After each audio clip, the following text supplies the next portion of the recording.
ಸ್ನೇಹಿತರೆ, ನರೇಂದ್ರ ಮೋದಿ ಮತ್ತು ಪುಟಿನ್ ಮೊನ್ನೆ ಚೀನಾಗೆ ಹೋದಾಗ ಅಲ್ಲಿ ಕಾರೊಂದರಲ್ಲಿ ಇಬ್ಬರು ಕೂಡ ಒಟ್ಟಿಗೆ ಪ್ರಯಾಣವನ್ನು ಮಾಡಿದ್ದಾರೆ.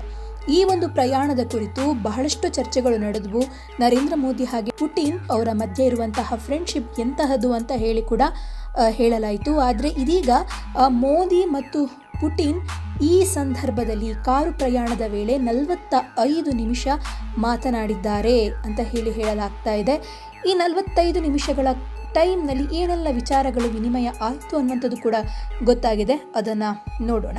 ಸ್ನೇಹಿತರೆ, SCO ಶೃಂಗಸಭೆಯ ನಂತರ ಟಿಯಾಂಜಿನ್ನಲ್ಲಿ ಪ್ರಧಾನಿ ಮೋದಿ ಮತ್ತು ರಷ್ಯಾ ಅಧ್ಯಕ್ಷ ವ್ಲಾಡಿಮಿರ್ ಪುಟಿನ್ ಜೊತೆಯಾಗಿ ಕಾರ್ನಲ್ಲಿ ಪ್ರಯಾಣ ಮಾಡಿರುವಂಥದ್ದು ಭಾರೀ ಸುದ್ದಿಯಾಗಿತ್ತು.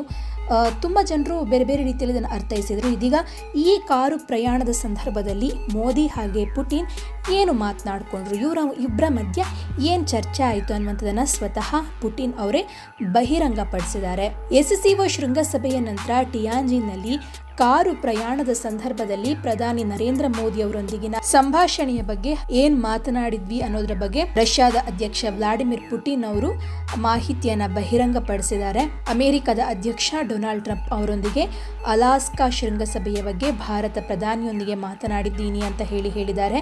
ಇನ್ನು ಟಿಯಾಂಜಿನ್ನಲ್ಲಿರುವ SCO ಶೃಂಗಸಭೆಯ ಸ್ಥಳದಲ್ಲಿ ನಡೆದ ದ್ವಿಪಕ್ಷೀಯ ಸಭೆಯ ನಂತರ ಪ್ರಧಾನಿ ಮೋದಿ ಮತ್ತು ಅಧ್ಯಕ್ಷ ಪುಟಿನ್ ಅವರು ಒಂದೇ ವೆಹಿಕಲ್ನಲ್ಲಿ ತಮ್ಮ ದ್ವಿಪಕ್ಷೀಯ ಸಭೆಯ ಸ್ಥಳಕ್ಕೆ ಪ್ರಯಾಣವನ್ನು ಬೆಳೆಸಿದ್ರು. SCO ಶೃಂಗಸಭೆಯ ಸ್ಥಳದಲ್ಲಿ ನಡೆದಂತಹ ಕಾರ್ಯಕಲಾಪಗಳ ನಂತರ ಅಧ್ಯಕ್ಷ ಪುಟಿನ್ ಮತ್ತು ನಾನು ನಮ್ಮ ದ್ವಿಪಕ್ಷೀಯ ಸಭೆಯ ಸ್ಥಳಕ್ಕೆ ಒಟ್ಟಿಗೆ ಪ್ರಯಾಣವನ್ನು ಬೆಳೆಸಿದ್ವಿ.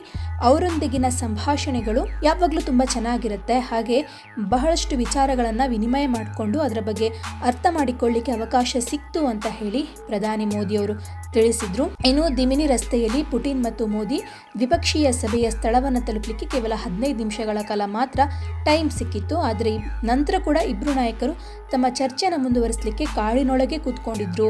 45 ನಿಮಿಷಗಳ ಕಾಲ ಇವರಿಬ್ಬರು ಮಾತನಾಡಿಕೊಂಡ್ರು ಅಂತ ಹೇಳಲಾಗ್ತಾ ಇದೆ. ಇನ್ನು ಈ ಇಬ್ಬರು ನಾಯಕರು ತಮ್ಮ ಟೀಮ್ನೊಂದಿಗೆ ಹೋಗಬೇಕಾಗಿದ್ದ ಹೋಟೆಲ್ಗೆ ಹೋಗುವ ದಾರಿಯಲ್ಲಿ ಎದುರು ಬದುರು ಕೂತ್ಕೊಂಡು ಸಂವಾದವನ್ನು ಮುಂದುವರಿಸಿದ್ದಾರೆ. ಆದರೆ ಹೋಟೆಲ್ ತಲುಪಿದಾಗ ಅವರು ರಷ್ಯಾದ ಅಧ್ಯಕ್ಷ ಇದ್ದಂತಹ ಕಾರನ್ನು ಇಳಿಸಲಿಲ್ಲ ಮತ್ತು 50 ನಿಮಿಷಗಳ ಕಾಲ ತಮ್ಮ ಮಾತನ್ನು ಮುಂದುವರಿಸಿದ್ದಾರೆ ಅಂತ ಹೇಳಿ ರಷ್ಯಾ ತಿಳಿಸಿರುವಂಥದ್ದು. ನಂತರ ದ್ವಿಪಕ್ಷೀಯ ಭೇಟಿಯ ಸಂದರ್ಭದಲ್ಲಿ ಇಬ್ಬರು ನಾಯಕರು ತಮ್ಮ ತಮ್ಮ ಪಾಲುದಾರಿಕೆ ಹಾಗೆ ಯುದ್ಧವನ್ನು ನಿಲ್ಲಿಸೋದರ ಕುರಿತು ಬೇರೆ ಬೇರೆ ವಿಚಾರಗಳನ್ನು ಕುರಿತು ಮೋದಿ ಹಾಗೆ ಪುಟಿನ್ ಮಾತನಾಡಿದ್ದಾರೆ. ಹಾಗೆ ಭಾರತ ಹಾಗೆ ರಷ್ಯಾದ ಮಧ್ಯೆ ಇರುವ ಸಂಬಂಧ, ಒಬ್ರಿಗೊಬ್ರು ಸಹಾಯ ಮಾಡುವ ರೀತಿ, ಇದೆಲ್ಲದರ ಕುರಿತು ಕೂಡ ಚರ್ಚೆ ಆಗಿದೆ.